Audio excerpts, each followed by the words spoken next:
Saviez-vous qu'une habitude simple et inattendue pourrait vous aider tranquillement à vivre à 100? Il y a une idée commune que le fait de se rendre à 100 est une question de chance ou de gène. Mais la vérité est que les gens qui atteignent une vieillesse en bonne santé, ceux qui restent nets, mobiles et émotionnellement fondés au-delà de 90 ans, partagent presque toujours quelques habitudes quotidiennes qui soutiennent leur corps de l'intérieur. Et la bonne nouvelle?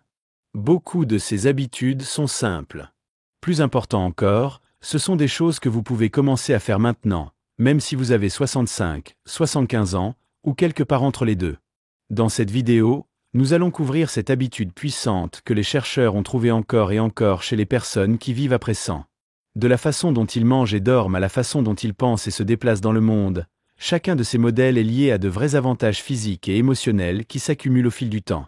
Et ne vous inquiétez pas, ce n'est pas des extrêmes. Vous n'aurez pas besoin d'un abonnement au gymnase ou d'un régime strict. Ce sont des routines silencieuses, des rythmes à vie. Ils fonctionnent parce qu'ils se fondent dans votre journée, pas parce qu'ils l'interrompent. Restez avec moi jusqu'à la fin, car ce n'est pas seulement une liste de conseils. Vous verrez comment chaque habitude fonctionne dans les coulisses pour protéger votre cœur, votre cerveau, vos os et même votre sens de l'objectif. Si vous vous êtes déjà demandé ce qui sépare ceux qui vieillissent avec facilité de ceux qui ont du mal, cela pourrait bien être votre réponse. Numéro 1. Une routine de sommeil et de réveil cohérente qui réinitialise votre corps tous les jours. L'une des habitudes les plus négligées parmi les personnes qui vivent à 100 est la suivante. Ils ont tendance à se coucher et à se réveiller à la même époque tous les jours, indépendamment des week-ends, des vacances ou de ce qui est à la télévision. Cela semble simple, presque trop petit pour compter. Mais ce que fait ce rythme à l'intérieur du corps est profond. Il garde votre horloge interne, votre rythme circadien, en synchronisation. Et cela aide à réguler presque tous les systèmes de votre corps, de la digestion à l'immunité en passant par l'humeur. Lorsque vous maintenez un horaire de sommeil régulier, votre cerveau sait quand libérer de la mélatonine pour vous aider à vous endormir. Votre fréquence cardiaque ralentit plus prévisible. Vos organes se reposent et réparent plus efficacement. Même vos cellules commencent à suivre un rythme qui soutient la guérison et le contrôle de l'inflammation. Et au fil du temps, cela s'additionne. Les personnes qui dorment bien et à des moments réguliers ont tendance à avoir des taux de maladies chroniques plus faibles, moins de chutes et même une mémoire plus nette. Maintenant, cela ne signifie pas que vous devez dormir 8 heures de suite tous les soirs. Beaucoup de centenaires font la sieste pendant la journée, ou se réveillent brièvement dans la nuit. Ce qui compte le plus, c'est que votre corps sait à quoi s'attendre. Ce genre de prévisibilité est apaisant. Il indique à votre système que vous êtes en sécurité. Vous êtes pris en charge. Vous pouvez vous reposer. Je me souviens d'un homme du nom d'Arthur, 87 ans, qui m'a dit qu'il se levait à 6h30 tous les matins depuis qu'il avait 40 ans. Il a dit, « Peu importe si je dormais mal ou si je suis resté trop tard, je me lève toujours en même temps. Mon corps sait. » Et la façon dont il bougeait, la façon dont il sourit, il y avait une énergie en lui qui vous a fait croire. Donc, si vous restez toujours debout tard certaines nuits et dormez les autres, pensez à votre corps comme un jardin. Il prospère avec une lumière régulière, des arrosages réguliers et des soins doux et cohérents. Un simple engagement à se coucher et à monter en même temps chaque jour peut se sentir petit, mais il peut être tranquillement l'un des outils de longévité les plus puissants que vous ayez. Numéro 2. Mangez jusqu'à 80% pour soulager le fardeau de votre corps. Il y a un secret silencieux qui apparaît encore et encore dans la vie des gens qui vivent après 100. Et cela a moins à voir avec ce qu'ils mangent et plus à voir avec combien.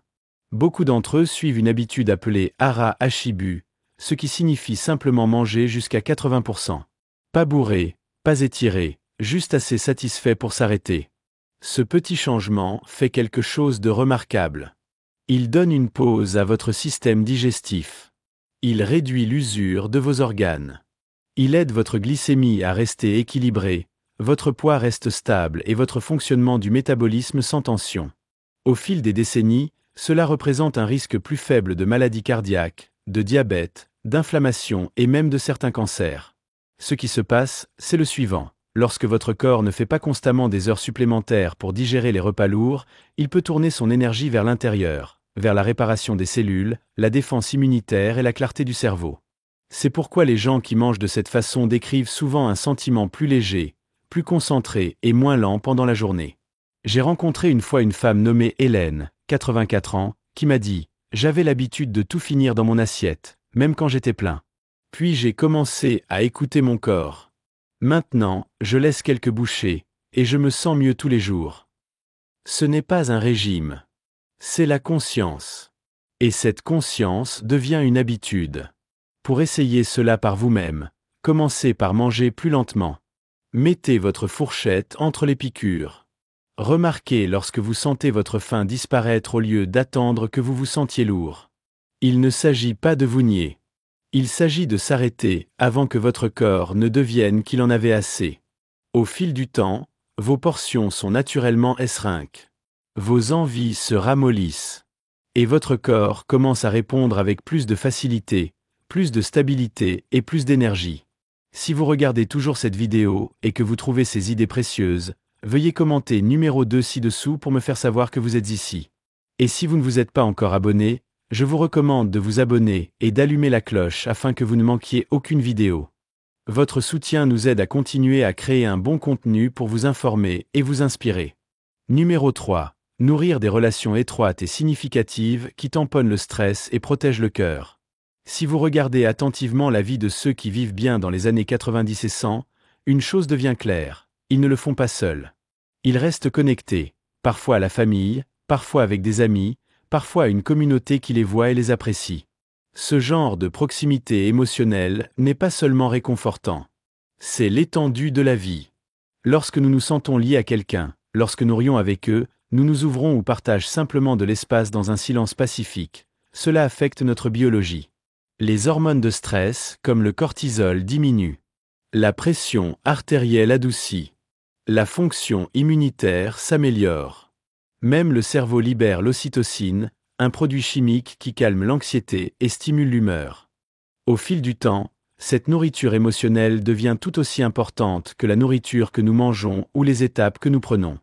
L'inverse est également vrai. La solitude chronique, se sentir invisible ou non soutenu, peut augmenter le risque de maladies cardiaques, d'accidents vasculaires cérébrales, de dépression et même de mort précoce.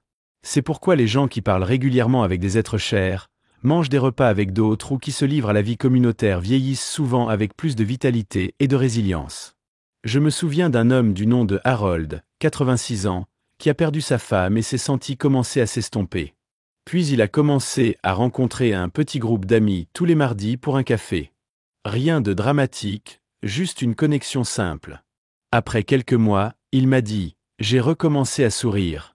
Pas parce que quelque chose de grand a changé, mais parce que je ne me sentais plus invisible. » C'est le pouvoir d'être vu émotionnellement.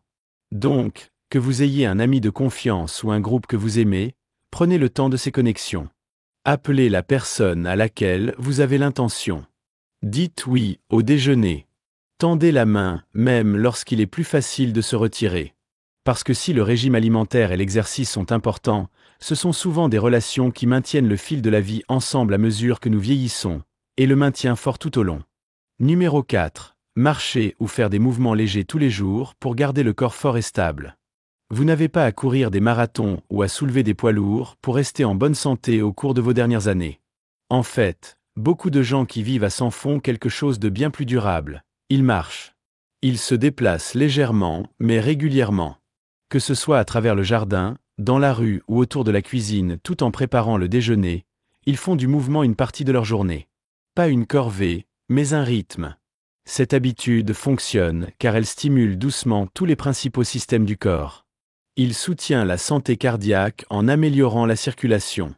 Il maintient la densité osseuse et la flexibilité des articulations. Il renforce les muscles qui aident à l'équilibre et à la posture. Et peut-être plus important encore, cela donne au cerveau une dose régulière d'oxygène, ce qui aide à protéger la mémoire et l'humeur. Le mouvement quotidien stimule également l'énergie. Il signale au corps, nous allons toujours. Nous en avons encore besoin. Et en retour, le corps réagit en restant plus souple, plus alerte et plus disposé à continuer.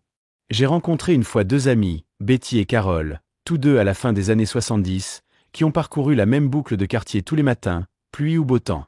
Ils l'ont appelée leur méditation émouvante. Betty m'a dit, si nous ignorons un jour, je le sens. Mes genoux deviennent raides et ma tête est nuageuse. Donc, nous continuons à marcher. C'est ce qui rend cette habitude si puissante. Cela ne demande pas l'intensité.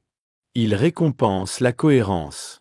Même seulement 20 minutes par jour de mouvements doux, qui parcourent, s'étirent, dansant vers la musique pendant que vous faites votre lit, peut vous aider à rester droit, confiant et plus à l'aise dans votre corps. Si des problèmes de douleur ou de mobilité sont présents, le mouvement peut être modifié. Les exercices de chaise, la thérapie de piscine ou simplement se tenir debout et s'asseoir lentement par intervalles comptent tous. Ce qui compte le plus, c'est de garder le corps en mouvement. Pas pour la perfection, mais pour la conservation. Parce que la vérité est que les corps qui se déplacent ont tendance à continuer de bouger. Et ceux qui ne commencent pas à s'estomper bien avant de le faire. Si vous regardez toujours cette vidéo et que vous trouvez ces idées précieuses, veuillez commenter le numéro 4 ci-dessous pour me faire savoir que vous êtes ici. Et si vous ne vous êtes pas encore abonné, je vous recommande de vous abonner et d'allumer la cloche afin que vous ne manquiez aucune vidéo. Votre soutien nous aide à continuer à créer un bon contenu pour vous informer et vous inspirer. Maintenant, avançons. Numéro 5. Pratiquez un sens quotidien qui donne une direction et un sens de la vie. L'une des habitudes les plus puissantes partagées par les personnes qui vivaient jusqu'à 100 ne se trouve pas dans une bouteille de pilule ou une routine de fitness. Il se trouve dans leur état d'esprit. Ils se réveillent chaque jour avec une raison de sortir du lit, un but, quelque chose ou quelqu'un qui en a besoin, même de la plus petite manière.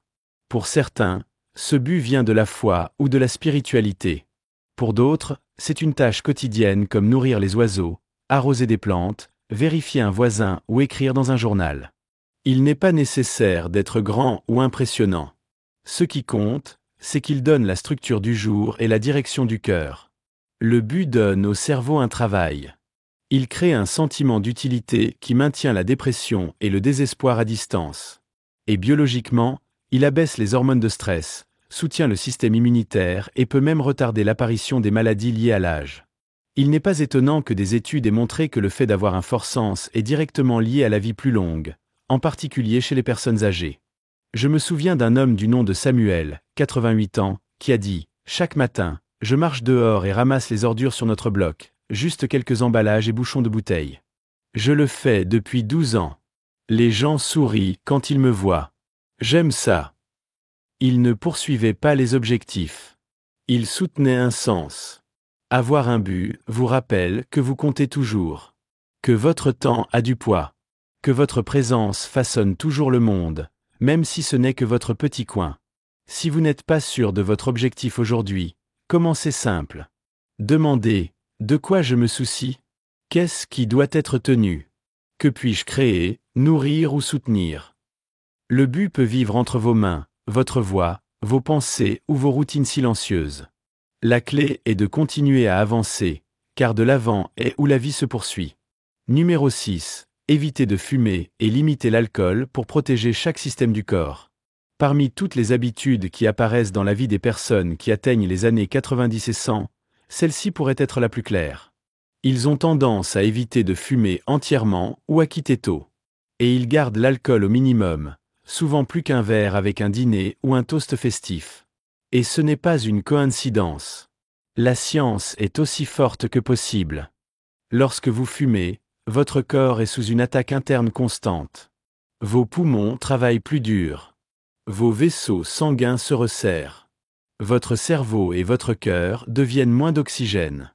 Le processus de vieillissement s'accélère de l'intérieur. Rides plus rapides, os plus faibles, guérison plus lente, plus grand risque de cancer, d'accident vasculaire cérébral et de perte de mémoire. Même vos yeux et vos gencives souffrent. C'est un péage complet, et les dégâts ne restent pas au même endroit.